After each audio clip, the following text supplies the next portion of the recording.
Welcome to 21st Century Dating Decoded. We're making modern love simple. Get ready to decode your love life. Brought to you by Mingle. It's wild. Right now, if you order like a $5 toothbrush online, Yeah. you can track its journey from a warehouse in Ohio to your welcome mat with absolute military-grade precision. Literally watching a little blue dot on a map. Exactly. You get a notification when it hits the regional sorting facility. You watch it inch closer to your street. And for the grand finale, you get a high-definition photo of that tiny cardboard box sitting right there on your porch. Complete visibility. Right. Total visibility. Complete control over, a piece of plastic with bristles. But take that exact same expectation of transparency and apply it to our social lives. Specifically, the modern dating scene. Oh, the whole system just collapsed. Completely collapses. Yeah. We demand GPS tracking for a toothbrush, yet we willingly hand over our credit card information, our personal emails, our phone numbers, and honestly, our precious Friday nights to completely untraceable dating event organizers. Anonymous digital ghosts, basically. We just outsource our personal safety and our romantic hopes to them. Yes. And the reason this massive paradox exists right now is tied directly to a huge shift in consumer behavior. Right. The data in our stack of sources today points to a real breaking point with dating apps. Because the promise of the last decade was that algorithms could just, solve human connection. Which didn't happen. Not at all. Instead, the gamification of swiping, the endless dopamine loops of messaging with zero real-world follow-through, and just general digital friction. It's exhausted people. The consumer is totally burned out. So they are flooding back to in-person events, which is exactly our mission for this deep dive. Welcome in, by the way. Glad to be here for this one. It's a huge topic. It really is. And if you're listening right now, you've probably felt that exact sinking feeling, standing outside a bar in Midtown Atlanta, checking your phone. Wondering if the event you just paid $20 for even exists. Right. Or if you're about to just walk into a crowded room of strangers by yourself with absolutely zero structure. So today, we are taking a massive stack of sources. We've got event listings, corporate FAQ pages, industry transcripts, and local dating playbooks. All to map out the rapidly evolving and honestly incredibly chaotic world of in-person singles events. And we are focusing heavily on Atlanta, Georgia, because it's become this ultimate testing ground for the shift. It really has. So our goal is to extract a bulletproof vetting playbook to protect your time, your money, and your privacy. We're going to look at the opportunistic pop-ups and contrast them with highly structured, legitimate operations. Operations that are actually trying to build real infrastructure for connection. Exactly, because Atlanta is kind of the perfect microcosm for this, right? Oh, absolutely. The city is sprawling, heavily car-dependent, and just packed with young professionals. Right, you can't just bump into people on the subway like you might in New York. No, you have to be intentional. And whenever you have a massive consumer shift away from one technology like dating apps, you get a booming new economy trying to fill the void. Nature abhors a vacuum. Exactly. The statistics we have from pre-dating show a 60% rise in speed dating as people actively ditch the apps. 60%. That's massive. It's huge. And Kenneth Kintsugi, a holistic relationship specialist over at NextSpark, who analyzes the Atlanta scene. Oh, I love his quote in the sources. Yeah, he captures it perfectly. He notes that on any given Thursday in Atlanta, the apps are open less and the rooms are full again.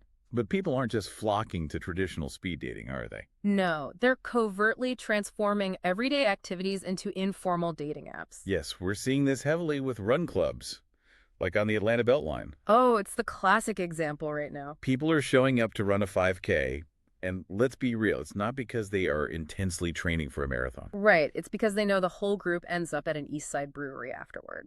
Yeah. Exactly. Or the farmers markets at Freedom Park or Grant Park.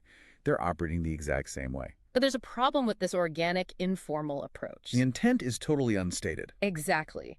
You might approach someone at a watch party or a run club, but... They might be married. Right, or they might just genuinely be there to run. God forbid someone actually wants to buy organic kale at the farmer's market. Exactly. So the intense desire to meet someone face-to-face, combined with the ambiguity, these informal spaces, it creates this massive vulnerability. People are craving a space where everyone's intent is clear. And that vulnerability is precisely what opportunistic, fly-by-night event organizers prey upon. Okay, let's look at the anatomy of that trap. Right. Because our sources highlight a very specific example operating in Atlanta right now. The antisocial speed dating event. Yes.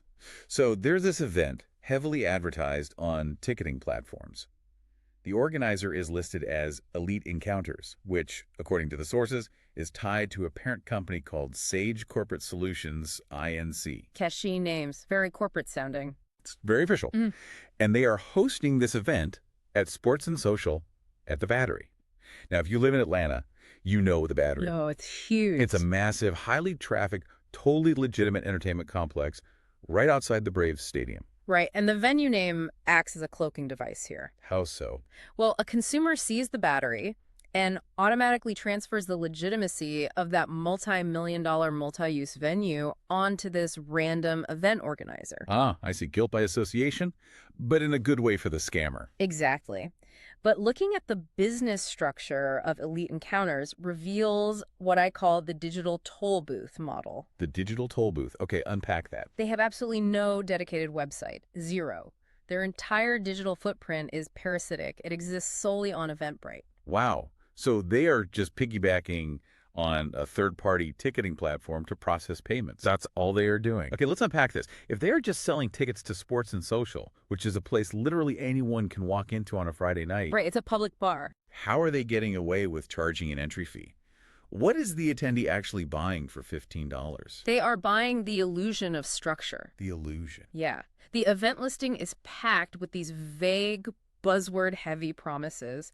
Things like interactive challenges and thought-provoking questions. It sounds so official. It does. But the reality is this organizer brings zero actual value to the venue and zero social infrastructure to the attendees. So they aren't renting out a back room. Nope. They haven't rented a private room. They haven't hired a trained host to facilitate introductions. Wait, there's no matching system. They haven't instituted a matching algorithm to ensure you actually get the contact info of people you connect with. Nothing. That is insane. So they are literally just setting up a digital toll booth outside a public space? Collecting $15 a head. And letting people fend for themselves in a crowded bar. I'm trying to picture the logistics of this. If I buy a ticket, I show up to a massive sports bar on a Friday. The staff at Sports and Social likely has no idea this quote-unquote company is even operating on their floor. They probably don't. So I'm just wandering around a public bar trying to figure out who else bought a ticket to this invisible event. Pretty much. You're just looking around for other confused people holding a drink. And if you complain, like Yeah. if you realize it's a sham and want your money back. Good luck. Their refund policy on Eventbrite explicitly states no refunds under any circumstances. Of course it does. You have zero recourse because the company doesn't actually exist in any tangible physical way. That shifts the burden entirely onto the consumer, which is so unfair. If there are entities out there basically acting as digital phantoms, siphoning money with zero accountability, we need a mechanism to identify them before hitting buy. Right, before it's too late. And the sources provide a deep dive transcript literally titled, How to Vet Your Dating Events. This is crucial. This needs to be our baseline. So how do we build this defense mechanism? We have to implement what the sources outline as the digital ghost test. The digital ghost test, I like that. Yeah. You cannot rely on a flashy event graphic or a popular venue name. You just can't. You have to vet the organizer by looking for points of friction that scammers refuse to engage with. Okay, what's the first point of friction? Digital real estate. A legitimate business builds a dedicated website. Okay, that makes sense. If an organizer's only existence is a page on Eventbrite or Meetup or just a generic Instagram account, they fail the first test. Because scammers don't want to pay for hosting and domain registration. Exactly, or website maintenance. They plan to disappear and rebrand under a new name the minute they get too many negative reviews. A real website ties them down. That's a great point. And the sources take that a step further into the professional ecosystem. They recommend checking for a Google business profile with actual readable reviews. Real reviews, not just 5-star bots. Right. And more importantly, a LinkedIn company page. I imagine fly-by-night operations avoid LinkedIn entirely. Oh, absolutely. LinkedIn requires you to tie your professional identity, your resume, your actual network to the company. Scammers hate that. Real businesses want to be found. Ghosts want to remain anonymous. Okay, but the most revealing test, and this is wild to me, involves the highest level of psychological friction for a scammer. The phone number? The phone number. A functional business phone number. The vetting playbook insists that before you give a company your credit card, You find their phone number and call it. And you weren't looking for a generic voicemail box attached to some burner cell phone. No. You are looking for a human being representing the company to pick up the phone. Because speaking to a human requires the scammer to maintain an active front. Right. It's one thing to silently scrape credit cards via an automated Eventbrite page while you sleep. It's a completely different cognitive load to answer a phone at 2 p.m. and lie to someone's face about the gender ratio of an event that doesn't even exist. Yeah, the infrastructure required to maintain a staffed phone line basically destroys the profit margin of a fly-by-night operation. It does, but the playbook offers an even more devastating tactic, honestly. Bypass the organizer entirely. Call the venue. Yes. This blew my mind when I read it in the sources because it's so beautifully simple.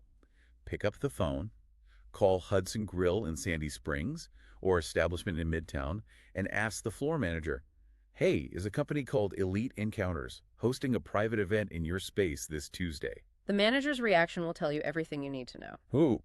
Elite what? Exactly. Because scammers list popular venues to build false credibility, knowing full well they haven't booked a private room or spoken to management. They just expect 40 people to show up and swarm the public bar area like a flash mob. Which is a complete nightmare for the venue staff. Oh, I'd be so mad if I was the bartender. But losing $20 on a fake event is just the financial side of the trap. Our sources dedicate a massive amount of ink to a much darker consequence of these unvetted pop-ups. The privacy problem. Yes, the privacy problem. If you walk into an environment run by a ghost company, you are essentially walking into an unconsented content farm. It's terrifying. The operational model of a fly-by-night company relies entirely on free marketing for their next scam. Right, they have no marketing budget. And the most effective marketing for a dating event is showing a room full of attractive, seemingly happy people mingling. So these organizers will actively roam the venue, taking personal pictures and videos of the attendees. Without their explicit, informed consent, they just pan the room with an iPhone. I cannot imagine the visceral panic of telling your coworkers you have a quiet evening planned, only to show up to work the next day and realize your face is front and center on a public Instagram reel tagged "Desperate Singles in Atlanta." Oh, it's a total violation. Or worse, they find your profile and tag you personally to boost their algorithmic reach. It is a terrifying violation of privacy. A legitimate operation understands that dating requires a foundation of psychological safety. And discretion. Discretion is key. The vetting playbook stresses that a real business will have a strict, published privacy policy. They explicitly state their rules up front. Like what? No unconsented photos, no recording, no tagging attendees on social media, none of it. It's just sterile safe space. Exactly. And furthermore, they protect the back-end data. Your personal email and primary phone number are currency. Valuable currency. A real platform will only share that data with mutual matches, securely, through their own portal. They don't just BCC or, God forbid, CC 100 people on an unprotected spreadsheet after the event. Oh gosh, could you imagine getting a mass email with everyone's contact info? It happens. That's awful. But even if you do trust the organizer, the playbook outlines critical operational security rules for the individual attendee. Things you have to do yourself. Personal safety rules. Yeah. First, never give out your primary cell phone number during the event. This is so important. Set up a free Google Voice number. People forget that you are interacting with individuals you have known for less than 5 minutes. Right. They are essentially still strangers. If someone turns out to be unstable or just won't take a hint, you need the ability to burn that number without having to call your carrier and change your actual primary cell service. It's just a basic firewall for your life. Exactly.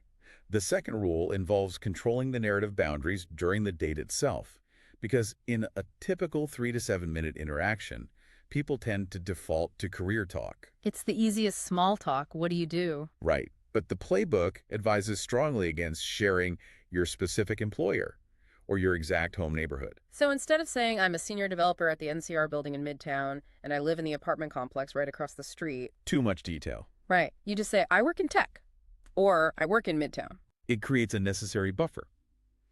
And the final rule is purely logistical, but so critical.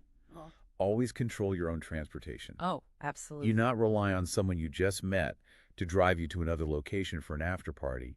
And do not let a stranger walk you to your car in a dark parking deck if you haven't established a solid baseline of trust. You have to have your own exit strategy at all times. But, operating with this level of defensive vigilance, It's exhausting. It's a lot of mental energy. Right. If you have to keep your guard up this high just to grab a drink and try to meet someone, it defeats the entire purpose of trying to relax and find a genuine connection. Which leads us to the crucial pivot in our sources. Yes, because if elite encounters represents the opaque parasitic model, what does the architectural opposite look like? What does a highly structured, legitimate operation actually look like in practice? Exactly. And the sources provide a really stark contrast by heavily detailing an organization called Mingle. Yes, Mingle. If you want a blueprint for a real business in this space, this is the case study to look at. Okay, let's run them through the digital ghost test we just established. Mingle wasn't incorporated last week to capitalize on some app fatigue trend. No, they were established back in 2001. 2001. That's pre-Tinder, pre-Bumble, pre-everything. They've been around the block. They are currently led by a parent company called HRB Universal, LLC, which is based out of Pensacola, Florida. Okay, so a real corporate entity. Yeah, and they have a massive established presence in Atlanta and, honestly, across the entire country. They actually claim to have invented the original 4-minute date concept. Which is quite the claim to fame. But what separates them isn't just their longevity, it's their actual infrastructure. Right. They passed the vetting playbook flawlessly. They operate a dedicated, robust platform. Real website. They publish crystal clear refund policies. And regarding privacy, their rules strictly prohibit photography and the tagging of attendees. They go out of their way to create that sterile, secure environment we talked about. You can go to their site and search a massive database for IRL events across dozens of states. But honestly, the detail in the sources that completely changed my perspective on this entire industry, it isn't how Mingle treats the attendees. Oh, what is it?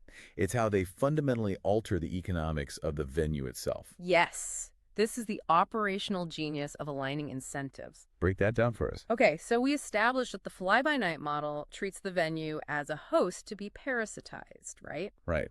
Elite Encounters just ambushes a bar with a disorganized group of 40 singles. Who might nurse a single tap water for 3 hours because they're too nervous to buy a real drink. Exactly. And if I'm the floor manager at a nice upscale lounge in Buckhead, that is my literal worst nightmare. Oh, for sure. It clogs up my floor space, it annoys my regular high-paying patrons, and it generates zero revenue from my bartending staff who rely on tips to survive. It's a lose-lose for the venue. But Mingle flips that dynamic completely by approaching the venue as an economic partner. How do they do that? They look at a venue's profit and loss statement and identify the dead zones. The slow nights. Exactly. Usually a Tuesday or a Wednesday night, the venue is already paying for overhead regardless, right? Lights are on. The staff is clocked in, the perishable food inventory is sitting in the kitchen. Right. They're losing money on a slow Tuesday. So Mingle approaches management and says, look, we guarantee a surge of 40 to 50 vetted guests who are specifically coming to socialize, eat, and drink. Wow. That guaranteed influx of capital on an otherwise completely dead night, that completely shifts the power dynamic. It does. The venue isn't just tolerating the event anymore. They are financially incentivized to ensure it succeeds. Because the venue wants Mingle to return every single Tuesday. Exactly. And this means venue management will actively manipulate the physical environment for the event's benefit. Oh, this is fascinating. Give me examples. They will dim the lighting to make it more flattering. They will lower the volume of the background music so attendees don't have to literally scream over a heavy bass line just to hear each other. Which is the worst part of trying to meet someone in a bar. It really is. And they will staff an extra bartender specifically for the group, so no one is stuck waiting 15 minutes for a drink while trying to mingle. The environment is engineered for connection rather than chaos. Yes, the venue becomes an active partner in the dating experience. And the sources mention that Mingle has refined this process so well over the last 2 decades that they offer franchise and licensing opportunities. Yeah, they are building a national infrastructure. Essentially creating a fast food chain model, but for social connection. Well, the franchise model allows them to maintain strict quality control while scaling locally in different cities. Okay, wait. Here's where it gets really interesting, but also a bit concerning. Have to challenge the premise here. Go for it. A fast food chain model for romance sounds incredibly dystopian to me. I can see why you'd say that. Right. If Mingle is guaranteeing these massive surges of guests and franchising out identical event structures across the country like McDonald's, doesn't this run the risk of becoming a romantic assembly line? The cattle call feeling. Exactly. Because the primary reason people hated the early iterations of speed dating in the 2000s was that it felt like a cattle call. You sit at a tiny table, a bell rings, you repeat the exact same resume-style facts about yourself 20 times. Where did you go to school? How many siblings do you have? Yes. And you leave feeling entirely dehumanized. So how does a massive franchised operation like Speed Mingle prevent that cattle call feeling? How do they avoid turning the individual into just a cog in a dating machine? That is the central problem of scaling any social business. If you treat human interaction like an industrial process, you strip away the humanity. Exactly. You cannot apply a one-size-fits-all structure to human emotion. So Speed Mingle's solution to the assembly line problem is aggressive psychological segmentation. Aggressive segmentation. Yeah. Based on what? Like age brackets, income levels? No, segmentation based on the individual's fluctuating social battery and nervous system regulation. Oh, wow, that's deep. It is. The pandemic fundamentally rewired how we process social stimulation. Forcing everyone into a loud, high-turnover environment for 2 hours is a recipe for a massive cortisol spike if someone is already operating at an energy deficit. I see exactly what you mean. Looking at their event tiers and the sources, it reminds me of the mechanics of a boutique fitness studio. How so? Well, think about how a high-end gym operates. They don't just offer one single type of exercise. Yeah. If you wake up on a Saturday morning with a massive surplus of energy, you might book a high-intensity interval training class, right? Right, a HII class. It's loud, it's aggressive, the music is pumping, and it's highly structured. But if you just had a grueling 50-hour work week, your central nervous system is completely fried. You don't want HIIT. No, you want the quiet, down-regulating environment of a restorative yoga class. Speed Mingle seems to be offering that same structural variety, but for your social nervous system. That is a perfect analogy. Let's actually analyze their specific event tiers through that exact lens of nervous system regulation. Let's do it. Their baseline tier is called Speed Mingle Anywhere. Okay, this is their digital bi-weekly video event. Right. So if your social battery is at absolute zero, and the mere thought of putting on formal clothes and sitting in Atlanta traffic on the connector induces a panic attack. You opt for the video event. Exactly. The cognitive load is incredibly low. You are in your own home, sitting on your own couch, controlling your own environment. It provides the highest return on the lowest energy investment. I get that. Now, on the opposite end of the arousal spectrum, they offer what they call happenings. Happenings are the big IRL mixers. This is the social equivalent of the HIIT class. Absolutely. It's designed for extroverts or just individuals seeking a highly dynamic, physically stimulating environment for the night. It's activity-based, fast-paced, and requires a high level of social stamina. But what if you find the structured, timed dates too clinical? What if the ringing bell actually triggers anxiety? What do you do? They created a tier specifically to bypass that strict structure, and it's simply called Social. Ah, okay. The sources describe Speed Mingle Social as weekly, unhosted, low-pressure meetups at local coffee shops or breweries. Notice the word unhosted. There are no name tags. There's no bell ringing every 4 minutes. So it's just engineered serendipity. Exactly. It operates on the exact same frequency as the Beltline Run Club or the Farmers Market, but it entirely removes the ambiguity. Because everyone at the brewery meetup is single, they've been vetted, and they are open to connection. Right, but the environment itself is completely fluid. You grab a drink and naturally gravitate toward whomever you find interesting at your own pace. Now, if even a fluid group setting is too overwhelming, they have a highly technical tier called One. This is where they leverage their proprietary technology. One utilizes their algorithmic smart sync system. So it bypasses the group dynamic entirely. Completely. The algorithm analyzes your profile, matches you with one specific individual based on shared interests, and curates a highly focused, low-pressure date. Like just grabbing a coffee. Right. It completely removes the performative aspect of having to work a room. That's brilliant for introverts. Yeah. Now, the last two tiers are fascinating to me because they expand beyond romantic dating entirely. They have a tier called Neighbors. Neighbors is a really brilliant structural solution to urban isolation. Because living in a high-rise can be incredibly lonely. It really can. So they partner directly with apartment building management to host community events within the building itself. And the intent isn't explicitly romantic, right? Not at all. It's designed to break the awkward silence in the elevator. It focuses on building platonic community and weaving a local social fabric. Which ultimately makes the building a more desirable place to live for the tenants. Exactly. And finally, they apply their methodology to the corporate world with B2B. Business-to-business networking. Yeah. Anyone who has attended a standard corporate mixer knows the absolute dread of getting cornered by one person for 45 minutes because there is no socially acceptable exit strategy. Oh, I've been there. You're just trapped by the cheese plate. We all have. So Speed Mingle takes their structured, timed format and applies it to professional networking. Ensuring you actually meet a wide variety of contacts efficiently without getting trapped. By segmenting the audience so aggressively across all these tiers, they ensure you are only placed in an environment that matches your specific psychological capacity for that given week. But even if you choose the perfect environment, you still face the terrifying chasm of sitting down across from a total stranger and trying to initiate a conversation. The blank page problem of dating. Yes, and the sources dedicate a massive section to how Speed Mingle bridges this gap. And it's through an entire media and gamification ecosystem. Right. They produce the 21st Century Dating Decoded podcast to educate their base, but more importantly, they manufacture physical tools. Physical tools? Yeah, they produce their own 52+2 card game and a physical asset called Mingle Mania Bingo, which they physically deploy at their events. Okay, I have to stop you there because I'll be honest, when I read about Mingle Mania Bingo in the sources, I cringed. You did. Heavily. Playing bingo on a date feels juvenile. It feels like an icebreaker you are forced to do at a mandatory corporate retreat or like summer camp. I hear that a lot. Why does a sophisticated 20-year-old dating company need branded bingo cards? It feels like a crutch. Well, on a superficial level, it absolutely seems like a gimmick. But if you analyze the neurobiology of a first date, gamification is actually an incredibly sophisticated intervention. Really?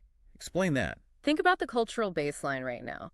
The prolonged isolation of the pandemic, combined with a decade of relying entirely on asynchronous text-based communication on our phones. Right, texting instead of calling. It has caused our real-time conversational muscles to completely atrophy. We are collectively out of practice at just talking to people. Honestly, the mere act of sustaining eye contact feels intimidating now for a lot of people. Precisely. If you place two strangers at a small table, force them to look into each other's eyes, and mandate that they talk for 4 minutes, the brain perceives that intense focus as a literal threat. A thrill? Yes.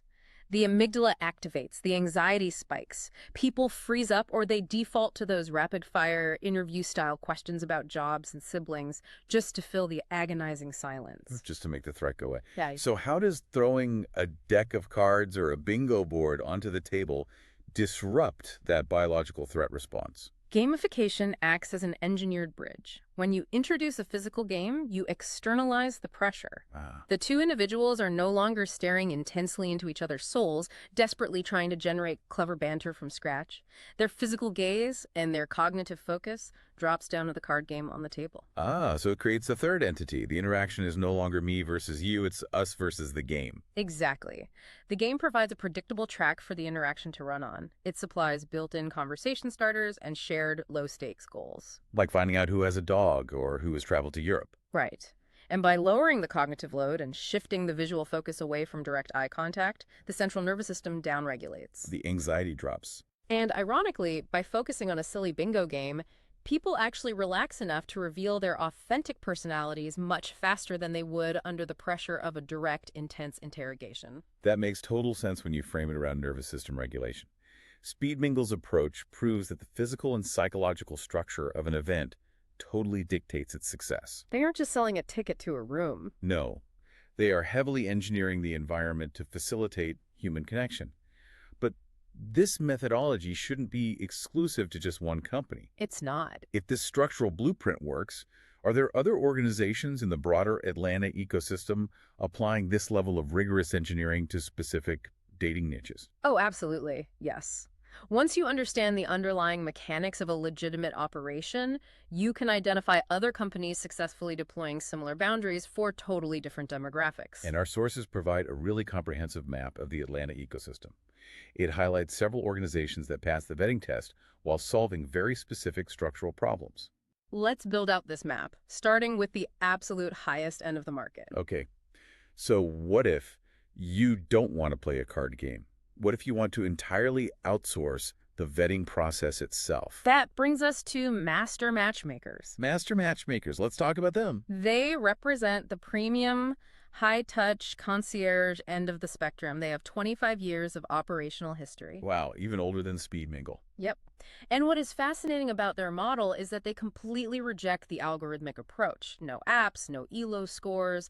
They rely entirely on human intelligence and aggressive vetting by proxy. The level of screening they do, according to the source, is intense. I mean, they run actual public record criminal background checks on every single client. Every single one. They enforce identity verification, rigorous photo validation to ensure the person actually looks like their profile, and they conduct in-depth personal interviews. Because they are selling a very specific commodity, time and peace of mind. Right. Consider a highly successful executive living in Buckhead.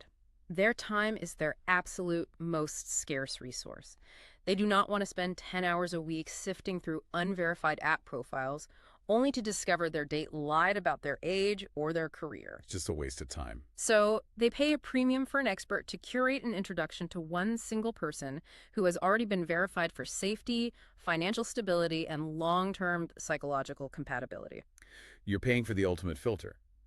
But what if your primary obstacle isn't the vetting process, but the intense pressure of a one-on-one date itself? Like the spotlight effect. Yes. Even if a high-end matchmaker sets it up, you still have to sit across from one person for 2 hours. It's a lot of pressure. And the sources highlight the 8-at-8 dinner club as the structural solution to this exact problem. Right. 8-at-8 tackles the psychology of the spotlight. Because not everyone is charming on command when a date's entire focus is localized purely on them. I know I'm not. Their methodology is so elegant, though. They curate private group dinners. They meticulously match exactly 4 single men and 4 single women and place them at a single table at a top-rated Atlanta restaurant at 8:00 p.m. Hence the name. Exactly. And by establishing an 8-person group dynamic, they disperse the conversational pressure. Right. If there is a lull in your specific conversation with the person next to you, the larger table just absorbs it. There are no awkward, agonizing silences where you're staring at your water glass. But more importantly, the group dynamic allows you to observe how a potential match interacts with the broader world. Oh, that's huge. It is. Watching how someone treats the wait staff or how they listen to another person's story provides vastly more data about their character than a rehearsed monologue on a one-on-one date. Because they can't hide it in a group setting. Exactly. Okay, so 8-at-8 removes the spotlight. But what if you want to eliminate the superficial small talk entirely? What if you want to assess core compatibility before you even know what the person does for a living? This is a really interesting one. The sources point to Tantra speed date as the mechanism for this. Tantra speed date. Now, they operate on a completely different physiological premise. They market themselves as yoga for your love life. I'll be honest, when I first read that, it sounded a bit concerning. Me too. I immediately thought of some weird cult. But the sources emphasize that the events are strictly PG rated and heavily boundaried. Very important distinction. Furthermore, there is absolutely no alcohol involved. Which removes the crutch most people rely on in these environments. Completely. Instead, the entire structure is built around deep connection exercises. We're talking guided breathing, light partner yoga, and mindfulness practices. They are actively down-regulating the nervous system before any verbal communication occurs. Right, you get calm first. By forcing attendees to ground themselves and share a moment of quiet, physical presence, they bypass the resume-swapping phase of dating entirely. You aren't asking about spreadsheets. No. And the data actually supports this methodology. The sources report Tantra boasts an astonishing 94.09% match rate. That is absurdly high. It is. By establishing an energetic connection first, the subsequent verbal conversation is rooted in genuine curiosity rather than just performative small talk. So Tantra solves the problem of small talk. But how do you solve the problem of foundational values? The deal breakers. Right. You could have a great energetic connection with someone, only to find out 3 dates later that you have completely incompatible life goals regarding family or religion. This requires a different structural boundary, which brings us to a highly specialized niche in the sources called IYKYK dating. Yes. IYKK dating is strict Christian speed dating. Strict being the operative word. This is an absolute masterclass in intent-based filtering. They are ruthlessly clear about their demographic boundaries right up front. Their promotional material literally acts as a barricade. It explicitly states, skip church regularly, not for you. Don't want kids, not for you. And by being exclusionary, they provide immense value to their target audience. Because it saves time. Exactly. If faith and family structure are your absolute non-negotiable deal breakers, going on a date with someone who doesn't share those pillars is a massive waste of time and emotional energy. IYKYK dating places the deal breakers right on the invitation. So the shared structural boundary is the religion itself, allowing the actual dates to just focus on individual chemistry. We see this same intent-based structuring utilized to create safe spaces for other specific communities, too. Oh, right. Like the Battle and Brew event. Yes. The sources highlight the Battle and Brew LGBTQ plus Pride Singles Mixer in Sandy Springs. Okay, so how does that one work? Well, Battle and Brew utilizes a shared hobby as the structural foundation. The event centers around video games and crafted cocktails. So it creates a naturally relaxed, inclusive atmosphere. Exactly. The gaming consoles act just like the bingo cards at Speed Mingle. They externalize the focus. Yes, the shared interest acts as an immediate, authentic icebreaker. You're playing Mario Kart, you're having fun, and the pressure is off. It's brilliant. Finally, we have to look at how technology can be used as a structural tool rather than a barrier. Right, because we started by saying apps were the problem. Exactly. But if Master Matchmakers relies entirely on human intuition, a company called City Swoon leans entirely into live technology. They market themselves as Speed Dating 2.0. So how does that actually function in a physical room? Because if I show up to a City Swoon event, what is the tech actually doing? They use a patented algorithmic matching system live at the venue. Live? So instead of sitting at a long table and sequentially moving down the line, chair by chair. Which basically guarantees you will talk to people you have absolutely zero compatibility with. Right. Instead of doing that, you log into their platform on your smartphone when you arrive at the bar. Oh, so the algorithm knows exactly who else is in the room. Exactly. It uses a live matching engine, similar to an ELO rating system, based on the preferences you inputted beforehand. Okay, that's wild. It pings your phone and literally directs you to find a specific person in the room for your next round. It dynamically optimizes the movements of everyone in the venue in real time, Ensuring you only spend your limited time talking to individuals who actually meet your specific algorithmic criteria. It's like having a digital wingman. And they claim a 95% attraction rate as a result of this real-time optimization. 95%. I know. So we have Master Matchmakers, 888, Tantra, IYKYK, Battle and Brew, and City Swoon. A huge variety. Right. And while their methods vary wildly from human intuition to live algorithms to breathing exercises, they all share the exact same underlying philosophy. They passed the digital ghost test. Yes. Because they aren't just selling access to a public room. They are selling a heavily engineered, fully transparent methodology for connection. They build a structural bridge to help people connect safely. Whereas fly-by-night operations simply tear down the bridge and charge a toll to look at the river. That is a great way to put it. Which brings us to the ultimate synthesis for anyone navigating this ecosystem right now. You have the analytical tools now. You understand the vulnerability of the market, and you know how to identify the predators. So, bottom line, do not let an unverified company manage your romantic future. Please don't. Your time, your money, and honestly, your emotional energy are just too valuable to hand over to a digital ghost.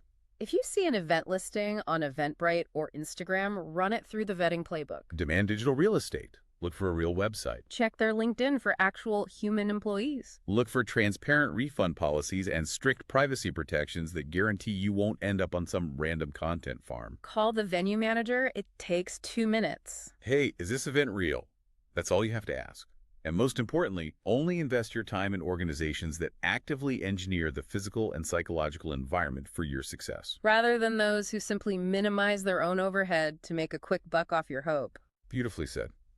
But as we wrap up this analysis, I want to leave you with a deeper philosophical dilemma that the sources sparked for me. Oh, let's hear it. We have spent this entire deep dive establishing that outsourcing our social logistics to highly structured, heavily vetted corporate ecosystems. Like Speed Mingle or Master Matchmakers or City Swoon. Right, that this is the optimal way to protect ourselves. It lowers our anxiety, it guarantees our safety, and it efficiently matches our specific preferences. It is a perfectly engineered solution to a messy human problem. It really is. It is the absolute safest way to operate in a chaotic market. But there is a hidden cost to perfect engineering. Yeah. If we become entirely reliant on these structured systems, Mm-hmm. if we require an algorithm to tell us who is mathematically compatible. If we need a branded bingo card just to figure out what to say. Yes. And if we demand a heavily curated, risk-free environment to even feel safe speaking to one another in public. Did we risk permanently atrophying our own raw, messy human ability to connect? Exactly. Have we demanded such perfect GPS tracking on our social lives, just like that $5 toothbrush, that we have forgotten how to handle the beautiful unpredictability of just striking up a serendipitous conversation with a stranger in line for coffee? Wow. That is a staggering thought to end on. Have we outsourced the friction of human connections so completely that we've lost the ability to do it ourselves? The perfectly engineered safety of the structured event versus the raw, spontaneous vulnerability of the real world. That is definitely something for all of us to sit with. It really is. Thank you so much for joining us on this deep dive. Take these vetting skills, use the playbook, protect your peace, and go explore the Atlanta scene safely. We will see you next time. Thank you for listening. And watching on the new Speed Mingle TV network.